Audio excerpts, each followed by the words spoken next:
નમસ્તે દોસ્તો, હું મગન ભંડેરી. યુનિવર્સલ બાર્ટર સિસ્ટમ આની અંદર ધીમે ધીમે ધીમે શરૂઆત થઈ રહી છે કે આપણે જે ધ્યેય લઈને બેઠા છીએ સિસ્ટમ ચેન્જ શું કામ કરવી પડે છે. આ વિડીયો છે ને આજનો એ આપણા તમામ વેપારી મિત્રો માટે છે. તમે આજે કોઈ પણ વેપારી પાસે જાઓ, કોઈ પણ દુકાને, તમે એને પૂછો ધંધાનું, એટલે એક જ નેગેટિવ જવાબ છે, યાર ઠીક છે, ચાલે છે, બધું ટાઈમ પાસ કરીએ છીએ, ખર્ચા ખાલી કાઢીએ છીએ, આવક નથી, બચત નથી. શું કામ? કારણ કે જેમ જેમ લોકો જાણકાર થયા, ભણતા ગણતા થયા, એટલે એ લોકોને એમ થયું કે ભાઈ આપણી પાસે ટાઈમ નથી, એટલે આપણે ઓનલાઈન મંગાવી લઈએ. હવે આવી જે કંપનીઓ છે, બરાબર, એને મંજૂરી કોણ આપે? સરકાર. વેપારીઓ જીએસટી કોણ ભરે છે? વેપારીઓ. નાના મોટા રોડ ટેક્સ, આ તે બધું કોણ ભરે છે? અહીંના લોકો. વેરા બિલ કોણ ભરે છે? હા, વેપારીઓ. જે કંઈ મ્યુનિસિપાલિટીની કે 80% ઇન્કમ છે એ બધી વેપારીઓ ઉપર ડિપેન્ડ છે. કર વેરા, વ્યવસાય વેરા, આ તે. એમેઝોન કંપની કોઈ વ્યવસાય વેરો ભરવા આવતી નથી, માત્ર જીએસટી કે સેલ ટેક્સ કે સરકારના નિયમ મુજબ દે છે. છતાંય સરકાર આવા લોકોને પ્રમોટ કરે. શું કામ? હજી તો આના પછીનું નવું સ્ટેપ આવે છે, ક્વિક કોમર્સ. એમાં તો બધા વેપારીઓનું પૂરું થઈ જવાનું છે. તો આપણે જોયા જ કરવાનું છે કે હજી નવું નવું આવતું જાય ને આપણે જો આ જોયા કરવાની માનસિકતા રહેશે ને તો એક દિવસ તમે ગુલામી અને ભિખારી બનતા વાર નહીં લાગે આપણી. તો આના માટે શું કરવું પડે? તો વિચારવું પડે. માનો કે આજે દેશ અવડું મોટું અર્થતંત્ર લઈને કોઈ ચલાવતું હોય ને કાંઈ પણ નવો ઇસ્યુ બનવાનો હોય કે 2 વર્ષ કે 5 વર્ષ, તો એ લોકો પાસે થિંક ટેન્ક હોય. થિંક ટેન્ક બધું વિચારે કે ફ્યુચર આનું શું થવાનું છે, તો એના માટે અત્યારથી પગલાં શું લેવા. આપણે વેપારી આવું કોઈ દી વિચાર્યું? નહીં વિચાર્યું. શું કામ? આપણે પડી જ નથી બાજુવાળાને શું છે, શું થવાનું છે. જે હવનું થશે આપણું થશે. આ જે માનસિકતા છે એ જ આપણી ગુલામીનું કારણ છે. તો આવા કોઈ પણ વેપારીને જો વિચાર આવતું હોય કે હવે આનો રસ્તો શું, એમ કે આપણે 5 વર્ષ પછી 10 વર્ષ પછી આ જ દુકાન આપણી વ્યવસ્થિત ધમધોકાર હાલતી હોય, એના માટે મારે શું કરવું પડે? તો આવા કોઈની પાસે આઈડિયા હોય તો અમે પ્લેટફોર્મ બનાવ્યું છે. આવો બહુ મસ્ત 2-3 જણાએ આઈડિયા આપ્યા છે ને એની ઉપર કામે ચાલુ થઈ ગયું છે. વેપારી મિત્રો જ છે. તો આની અંદર આપણે શું કરી શકીએ? એક તો સૌથી પહેલું તમને કહું, જેમ આ જે બિગ બજારથી માંડીને જે કાંઈ પણ કંપનીઓ છે, મોટી મોટી ડીમાર્ટ છે, આ છે, તે છે, અને જેટલી પણ આ ઓનલાઈન કંપનીઓ છે, એનું ચાલે શું કામ? કારણ કે એ લોકોને એમ આકર્ષે છે કે અમારે ત્યાં સસ્તું છે. જો માની લો કે એક્ઝામ્પલ તરીકે ખાંડ, તો જે કંપનીમાં ખાંડ બને છે, જે ફેક્ટરીની અંદર, એ તમને જ આપે છે ને એ જ ડીમાર્ટને આપે છે. તો ઓલા સસ્તું આપે છે, તમે નથી આપી શકતા. શું કામ? તો આવું ન થાય એના માટે શું કરવું પડે? તમે આપી શકો, પણ શું કામ તમે નથી આપી શકતા? કારણ કે તમારી પાસે જે કસ્ટમર બેઝ છે એ માત્ર ખાંડ લેવા આવે છે, બીજું લેતો નથી. જ્યાં પેલા લોકોએ શું કર્યું છે, વાઇડ મૂકી દીધું બધું. ખાંડ એક સસ્તે આપે, બાકી બધામાં પૈસા લઈ લે, ખાંડના પૈસા એને રિકવર થઈ જાય.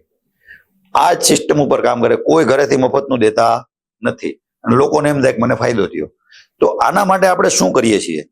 આના માટે આપણે શરૂઆત કેવી કરી છે, શું કરી રહ્યા છીએ? તો આ એક જે આઈડિયા છે અમારો, એ આપણે એવું ઈચ્છીએ કે બધા લોકો સાથે મળીએ અને થોડો થોડો બધા સહયોગ આપે તો આપણે બધાને આનો આવતી પેઢી સુધી લાભ મળે અને આપણો જે ધંધો, બિઝનેસ કે દુકાનો છે એ આજીવન ટકી રહે. અને દુકાન ધંધા હશે તો જ સમાજ ટકશે, તો જ તમે અહીંયા રહી શકશો સિટીની અંદર. બાકી અહીંયા કોઈની ખેતી નથી કે આપણે 5 વીઘાના ઘઉં વાવી દીધા ને ઘર નીકળી ગયો આપણો ખર્ચો. અહીંયા નથી. અહીંયા તો તમારે ધંધો કરવો જ પડશે, મહેનત કરવી જ પડશે. એના વગર શક્ય નથી. તો આપણે એક અત્યારે લિસ્ટિંગ બનાવી રહ્યા છીએ કે ભાઈ આ મલ્ટીનેશનલ કંપનીઓ જે આવડા મોટા સુપર સ્ટોરો ખોલી અને કઈ કઈ વસ્તુ ઓછા ભાવમાં લોકોને આપી રહી છે, એનું એક લિસ્ટ બને છે.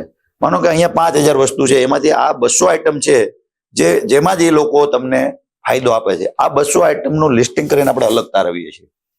બાકીની જે વધી છે એમાં તો એ લોકો પૂરેપૂરા પૈસા તોડે છે, કોઈ પૂછતું નથી. તો આપણે શું કરશું કે એ 2000 આઈટમ જે બાકીની વધી છે, 2-5000 આઈટમ, એને આપણે ડાઉન કરશું. હવે કઈ રીતે થશે? અને પેલી જે આ લોકો ડીમાર્ટ વેચે છે એના કરતા પણ 2 રૂપિયા ઓછી આપશું. હવે આ શક્ય કઈ રીતે બને? તો આપણે એક એવી સિસ્ટમમાં કામ કરી રહ્યા છીએ. તમને એક નાનકડું એક્ઝામ્પલ, ઉદાહરણ આપું એટલે તમને ખ્યાલ આવશે. પાણીની બોટલ તમે જનરલી કેટલા રૂપિયામાં લ્યો છો? 20 રૂપિયામાં. એ રિયલ બને છે કેટલામાં? 3.5 રૂપિયામાં. 50 પૈસા કે 1 રૂપિયાનું પાણી અને 2.5 રૂપિયાની બોટલ. 3.5 રૂપિયાની વસ્તુના તમે 20 રૂપિયા લ્યો છો અને બિંદાસ લોકો આપે છે ને તમે લ્યો છો બધા. એમાં ખર્ચો તો જે આવતો હોય ઠંડુ કરવાનો કે નહીં કરવાનો, પણ લઈએ છે. એટલે મારું કહેવાનું છે જે રિયલી મેન્યુફેક્ચરિંગ કોસ્ટ છે ને એના કરતા 6 ગણી એમઆરપી હોય છે. આ દરેકે સમજવાની જરૂર છે. આપણે દર વખતે જે વાત કરીએ છીએ ને સિસ્ટમ ચેન્જ એ શું કામ કરી રહ્યા છીએ? તમને મેં આની પહેલા એક જીએસટી નું આપ્યું હતું. મને એટલી બધું જીએસટી નું નોલેજ નથી, પણ જે લોકો જીએસટી જાણતા હોય ને એ લોકો આના ઉપર શ્યોર કોમેન્ટ કરજો, અથવા આનો મને એક રસ્તો બતાવજો કે આવું શું કામ એમ. આજે એક વસ્તુ તમે સરકાર મોટી મોટી વાતો કરે કે બિલ માંગો, બિલ માંગો, બિલ માંગો. ઓકે, નો ડાઉટ, હાલો અમે બિલ માંગવા તૈયાર છીએ, વેપારી એમને આપવા તૈયાર છે. હવે માની લ્યો કે પાણીની બોટલનું બિલ આપણે લેવું છે, એક્ઝામ્પલ તરીકે સમજી લ્યો 20 રૂપિયાનું જીએસટી વાળું બિલ મારે લેવું છે કે ભાઈ 20 રૂપિયાની મેં બોટલ લીધી છે, મને બિલ આપ. એટલે એ શું કરશે?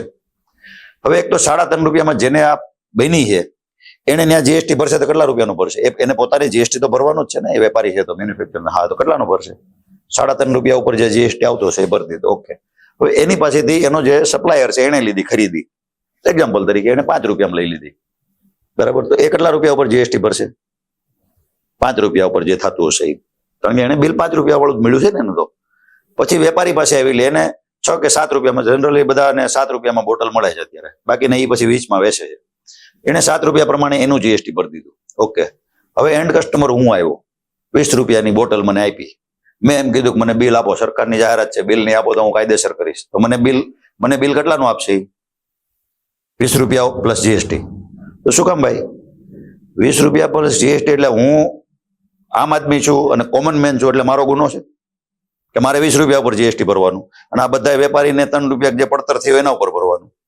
બીજું સૌથી મોટું ઉલ્લુ બનાવવાની પ્રક્રિયા કઈ છે? માનો કે જેને મેન્યુફેક્ચર કર્યું એને તો સમજો કે એને રો મટીરિયલ ના બધું વાપર્યું, એને જીએસટી ભર્યો, ડન, એને ભરવો જોઈએ. ઓકે, હવે જે વચ્ચેનો માણસ છે કે જે 3.5 રૂપિયા પછીનું જે ઉપર નફો લે છે 1 રૂપિયો પર બોટલે, બરાબર, તો એનું જે નફા ઉપર જીએસટી લે છે, સમજો સરકાર, એનો જે 1 રૂપિયાનો નફો છે એના ઉપર જીએસટી લીધું, કારણ કે એને તો 4 રૂપિયા કે 5 રૂપિયાનું જીએસટી ભર્યું, એમાંથી 3.5 તો ક્રેડિટ નીચે ટ્રાન્સફર થઈ ગઈ, બાકીના 1.5 રૂપિયો જે એને નફો લીધો એનું સરકારે જીએસટી લીધું. એના પછીનો જે વેપારી આવ્યો એને 7 રૂપિયામાં લીધી, તો એને જે નીચે દેવાનું હતું 3.5, એ પછી પેલા જે ભર્યું હતું નફાનું જીએસટી એ એને ભરી દીધું, પછી આને પોતાને જે પડતર થી એના નફાનું જીએસટી એને લઈ લીધું.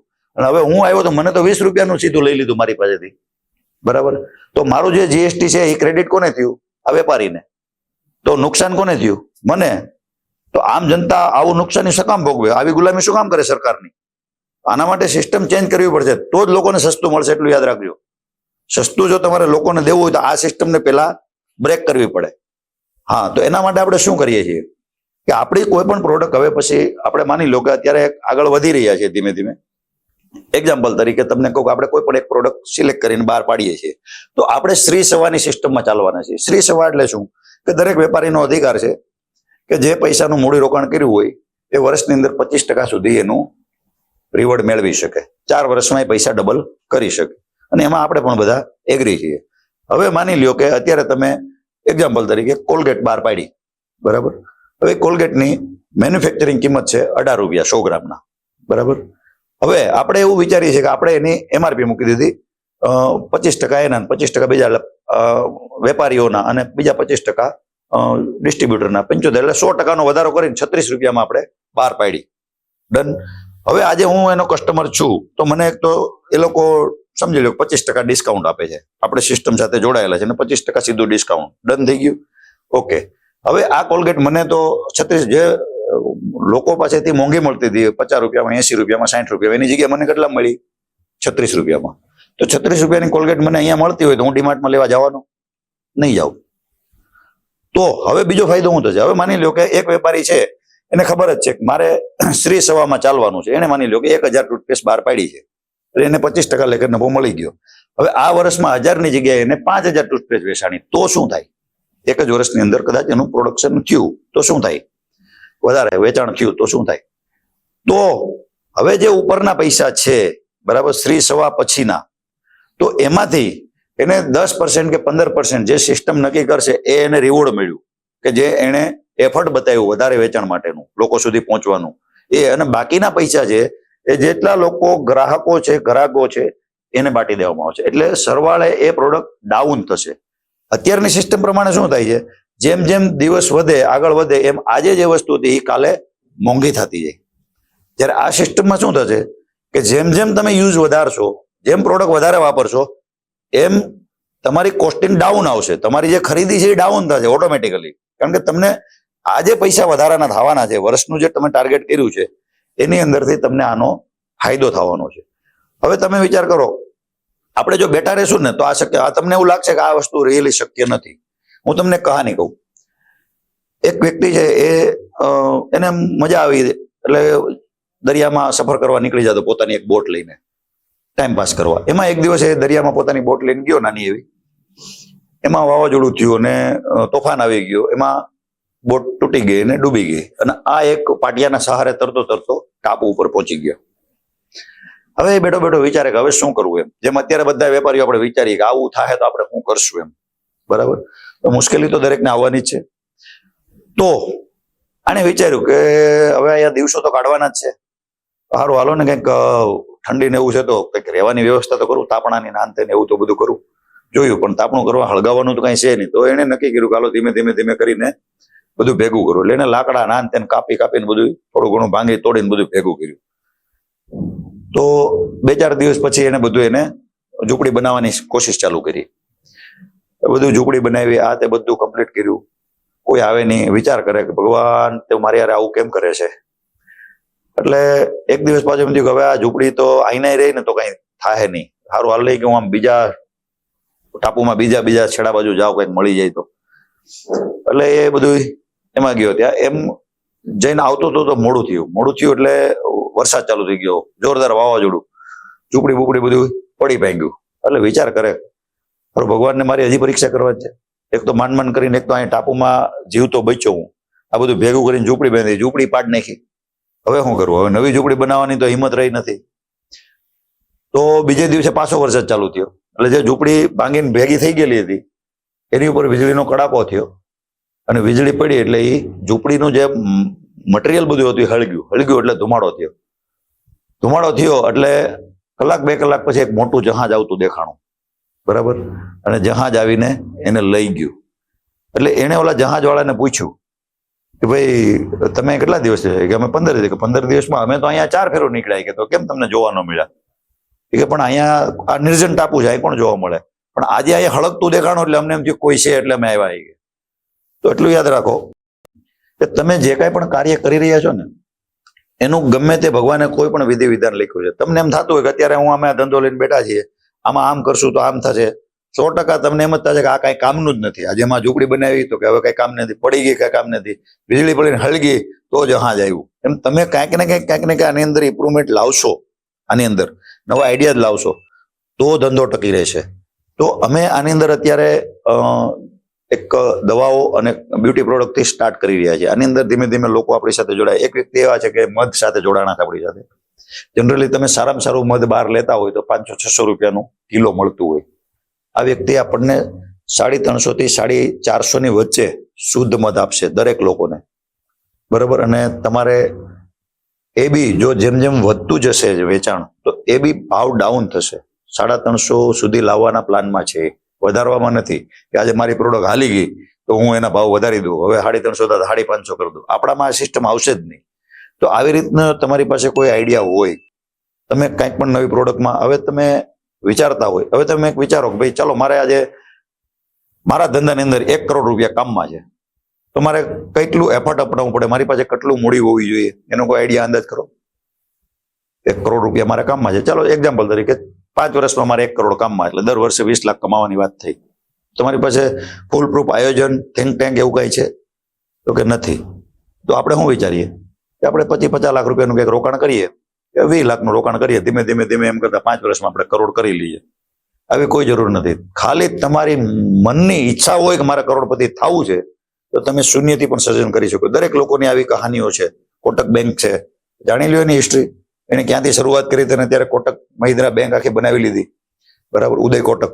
તો આવા જે લોકો છે એમાંથી શીખો. માની લો કે આજે તમને હું એક વાત કહું, માનો કે મારે જ આજે એક એક્ઝામ્પલ છે કે મારે આ કરવું છે, માની લો કે મારી પાસે 50,000 રૂપિયા છે, વધારે કઈ છે જ નહીં.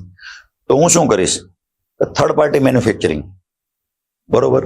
હવે એક નવો આઈડિયા તમને બતાવું કે આપણે અત્યારે જે સાબુ વાપરીએ છીએ, બરાબર, હવે એ સાબુ ઘરમાં બાથરૂમમાં હોય, હું નાતો હોય, આપણા ફેમિલી મેમ્બરો બધા નાતો હોય, મહેમાન આવ્યો તો એ નાતા હોય.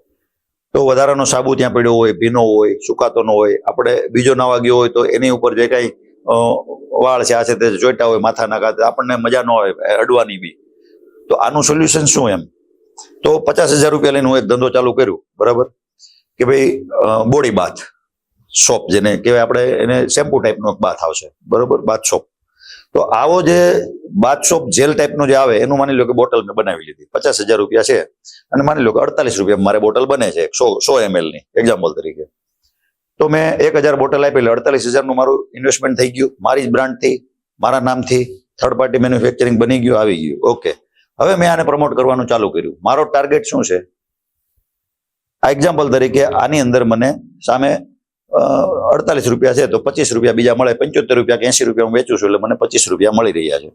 ઓકે, તો હવે હું એવું વિચારીશ કે ભાઈ આ વર્ષે હું 10,000 લોકોને આ બોટલ વેચીશ, ધીમે ધીમે કરીને. આજે 1,000 છે, આવતા મહિને 1,000 વેચીશ, બીજા મહિને 10,000 બોટલ વેચીશ હું, એટલે કેટલો નફો થયો મને? 25 રૂપિયા લેખે મને નફો હોય તો 10,000 બોટલના 2.5 લાખ રૂપિયા મને નફો મળી ગયો. ડન. બીજા વર્ષે વધારાનો એફર્ટ આપો, ત્રીજા વર્ષે એનાથી વધારે. તમે ટાર્ગેટ કરી લ્યો કે મારે કોઈ પણ સંજોગોમાં આખા ઇન્ડિયાની અંદર આની 10 લાખ બોટલ વેચવી છે. કેટલી? 10 લાખ. ગુજરાતની અંદર જ 7 કરોડ વસ્તી છે. ગુજરાતના એક ઘરની અંદર એક બોટલ જાય ને આખા વર્ષની, તો 7 લાખ બોટલ વહી જાય. કેટલી? તમારે આખા ઇન્ડિયા છે તમારી પાસે, અવડું મોટું માર્કેટ છે. 10 લાખ બોટલ વેચી નાખો, એને ગુણ્યા 25 કરો, કેટલું થયું? 2.5 કરોડ રૂપિયા. ઇન્વેસ્ટમેન્ટ તમારું કેટલું છે? 50,000. તો તમારી અંદર ઉર્જા હોવી જોઈએ કરોડપતિ થવાની, બાકી કોઈ ઘરે નહીં નાખી જાય. તમારામાં એફર્ટ હોવું જોઈએ કે મારે આ યસ, મારા આ દિશા સુધી પહોંચવું છે. તો આવા કંઈક નવા આઈડિયા લઈને અમારી સાથે જોડાઓ, કોમેન્ટ કરો, અને આવું કંઈક કરવા તમે માંગતા હોય તો અમારી પાસે પ્રોડક્ટની ઘણી બધી પ્રોડક્ટો છે કે જેની અંદર લોકોને પણ ફાયદો થાય એમ છે અને તમને બી ફાયદો થાય એમ છે. તો ધીમે ધીમે આ કોમ્યુનિટી સાથે જોડાઓ અને કંઈક નવા આઈડિયા કરો, તમારા પોતાના એન્ટરપ્રેન્યોર બનો, નવા ધંધા સ્ટાર્ટ કરો. જય હિન્દ, જય ભારત.